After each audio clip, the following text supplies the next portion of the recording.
INFJs value their romantic relationships immensely, but so often it seems like INFJs are not satisfied in their relationships because they're not getting out of it what they hoped for. And so often INFJs go beyond and above to prove themselves because they feel like there's something wrong with me.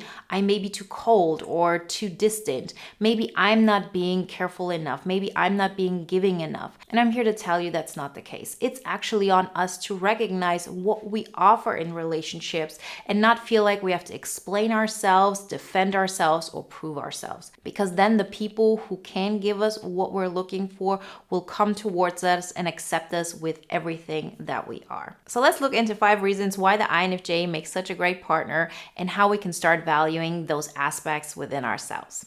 Before we get started, I want to remind you, if you haven't done this so far, to download the free poster on the INFJ Epic Life formula. And if you want to take it to the next level, get the INFJ Epic Life audio guide. It's a step-by-step do-it-yourself course that will help you to tackle your INFJ Epic Life on your terms. Everything you need to know you can find in the links in the description. Reason number 1.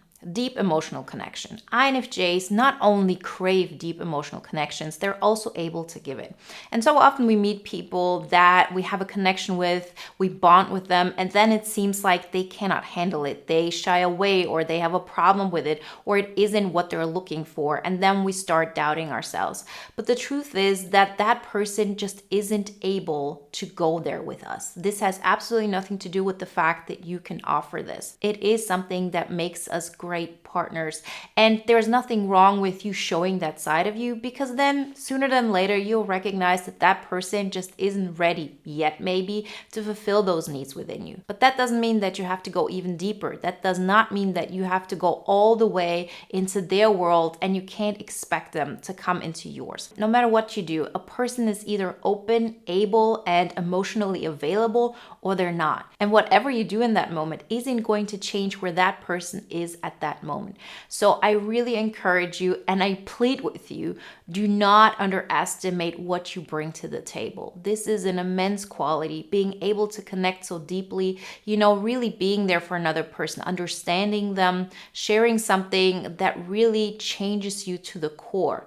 That is a great quality and nothing you should ever feel like you have to prove, you have to justify, or feel like your needs are too big. Just know that's something that you can offer, and some people will be able to appreciate it. Some people can receive it and others cannot. And that is totally fine. That's on them. But please don't internalize this. Reason number 2, loyalty and commitment. INFJs are not the types of people who are all about short flings here and there. Maybe there's some fun aspect to it, but most of us want something deep and meaningful that is lasting. We don't like to have, multiple relationships with people outside of our romantic relationship to begin with. We keep our circle small. We keep our energy towards the people that have meaning in our life, and we love to have people in our lives that we can share this with. So being in a relationship with an INFJ gives you that off the bat. The INFJ will most likely want loyalty, want commitment, and will offer this in return. That does not mean that we forgive everything or that we stay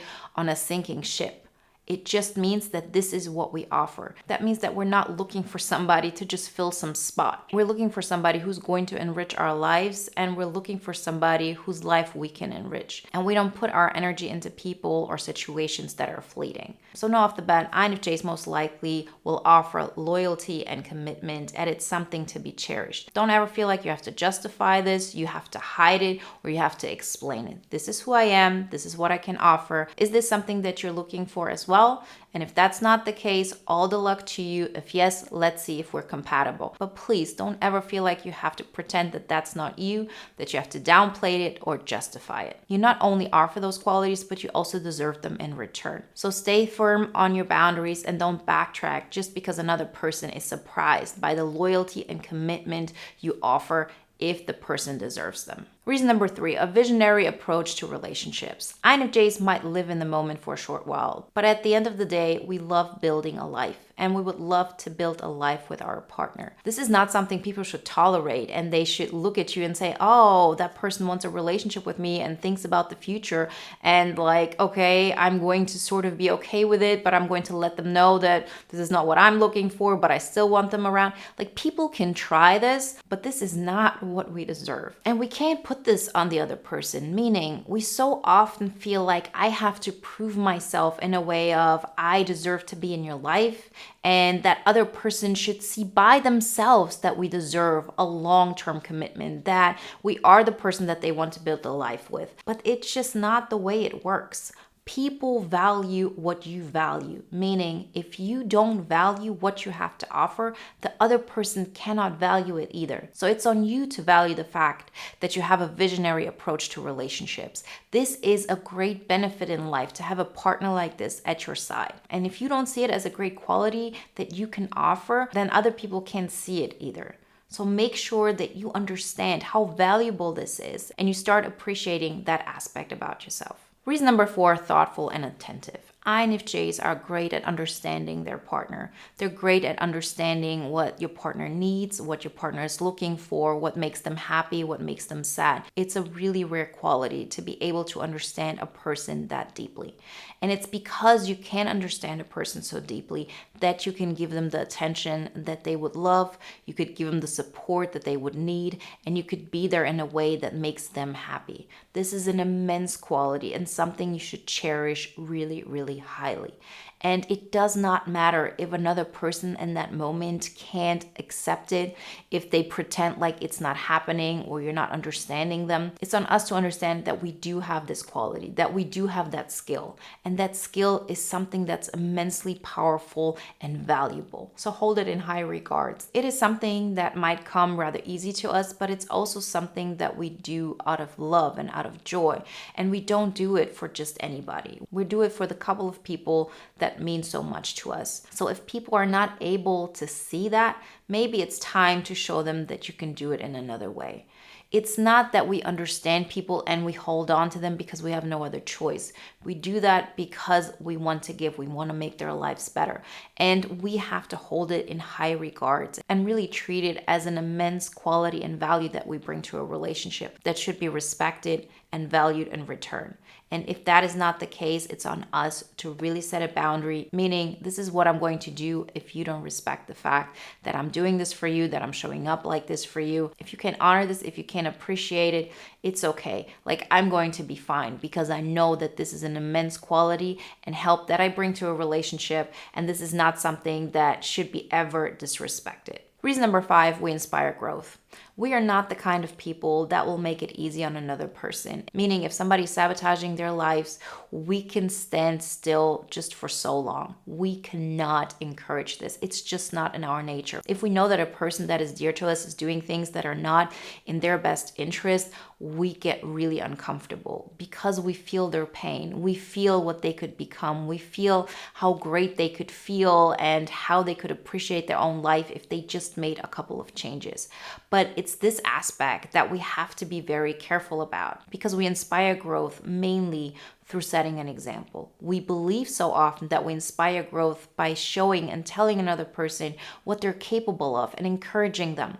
But this only goes so far because no matter how much you tell a person, believe in yourself, you got this, you have so much to offer, if you yourself are neglecting yourself, then that's what they're going to see first. You're not setting the kind of example that's going to inspire growth, but we can be that example. And we so often shy away from this aspect because we think if I choose myself, the other person will feel bad about themselves. But that's not on you to decide.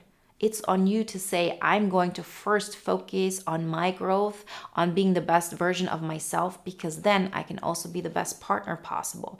And then it's on the other people in your life to decide, are they going to stay close to you and get inspired by your growth and by the fact that you want people to grow as well, that you can be their biggest supporter and their biggest cheerleader as long as they respect you? Or it's on them to decide, I'm going to take a step back. One way or another, the fact that we inspire growth is a great quality and nothing you should ever hide. Just because some people can't handle it, or it's too much for them, or it's too confronting for them, like, that's okay. We're never going to be satisfied being in a relationship that doesn't allow us to be ourselves and, to give everything that we are. So if you meet people like this, just know that's just not for me. I'm never going to get what I want out of the situation if I don't choose my own growth. So if you're in a position where you say, I do want to focus on my own growth, I want to become the next best version of myself, meaning I want to enjoy life, I want to show up fully, I want to feel fulfilled and feel like I bring value just by being me, then check out the INFJ Epic Life formula poster or get the INFJ Epic Life audio guide. It will show you step by step how to make that happen in your life. Everything you need to know to get the program you can find through the links in the description. And if you want to watch another video now that is in alignment with today's topic, then check out the video you see on the screen right now. I'll see you in the next one. Bye guys.